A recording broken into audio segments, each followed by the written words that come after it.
As I said, this week we are tapping into our feminine energy. And if you are anything like me, if you heard the words feminine energy and you immediately are like, ugh, then don't worry. That was me too.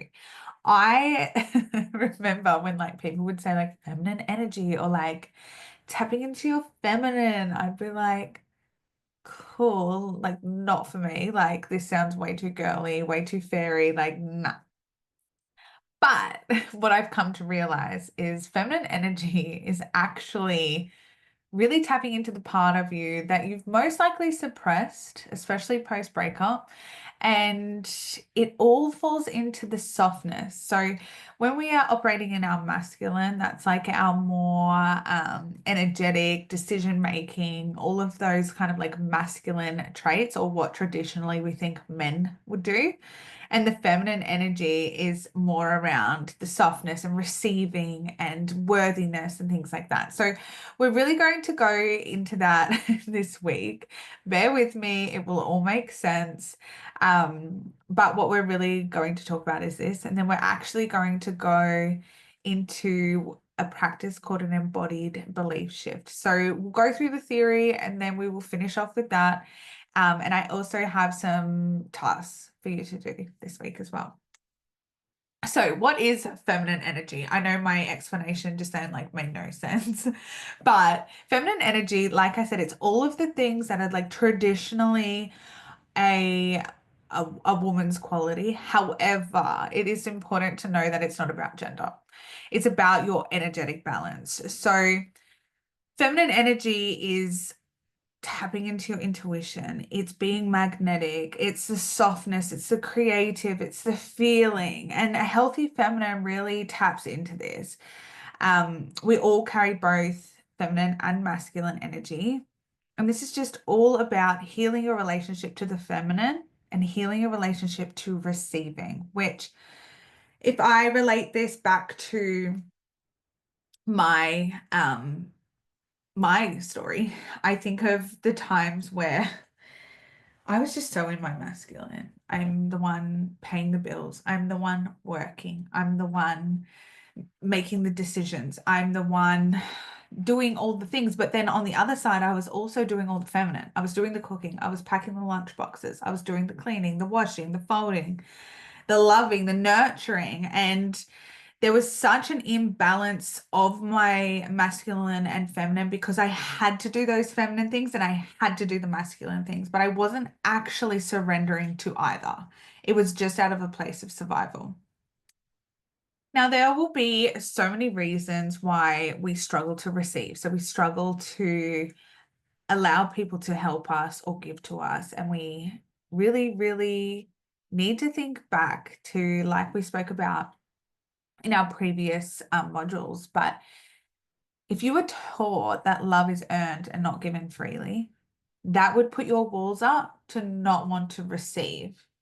If you fear being a burden or appearing weak if you're receiving from someone, your nervous system doesn't equate softness with safety. So that's where, like, if you're, needing to be independent, you're needing to do it all because that feels safe to you. That's your nervous system not wanting to receive because that feels uncomfortable, that feels unsafe. If you've been rewarded for giving and not just simply for being, you've had to be more in your masculine because you are responsible for raising your children. Like I said before, I really struggled to receive help. I struggled to ask for help, but I also struggled to just receive it, even without asking. I didn't understand it. It felt awkward to me. I hated it. It felt uncomfortable. Think about a time, in your life where someone offered to help you. Did you let them? I know that, financially, this can be a big thing as well. If like a friend or a family member want to like shout you dinner or take your kids out for an activity on school holidays or whatever it is, that can create a lot of dysregulation in your body because you're not used to receiving that. You don't like to receive that. You feel like you have to give something in exchange for that as well. Like, oh, okay, like I'm going to need to shout them dinner. I'm going to need to do something for their kids. Like there's no actual just surrendering to receiving.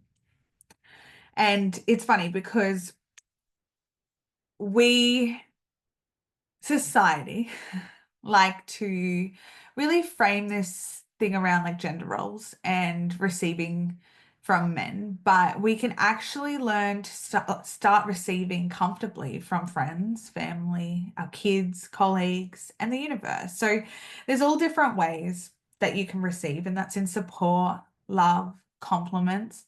Who hates being complimented? Oh, sometimes it makes me feel so uncomfortable, and I've gotten so much better at it. And quality time from your kids, joy, affection, presence. I love you, mum. Sometimes that can be hard to hear too. From our colleagues, help. But on the flip side, praise. That can be hard as well. And the universe.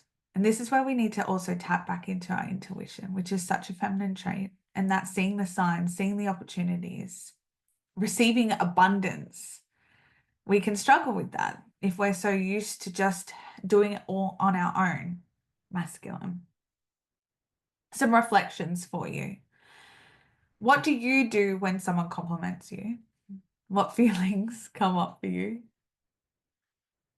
Who in your life is trying to give to you right now and you've got your walls up? You're resisting it. It feels yucky. Not because it's not a kind thing for them to do, but because you're struggling to receive that. Where do you feel that in your body? If someone's to say, hey, can I pop around and bring you some flowers? No, no one's going to say that. If I say, hey, I'm going to pop around and pick your kids up for half an hour, I'm going to take them to the park. Where's that tightening? Shoulders, stomach, heart, chest? Where? What story do you tell yourself about asking for help? Is it that it's easier if you just do it yourself?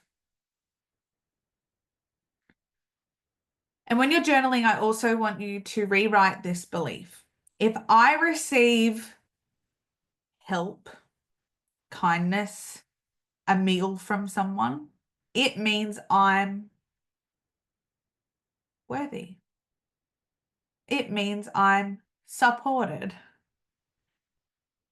Fill in the gaps there and then come back.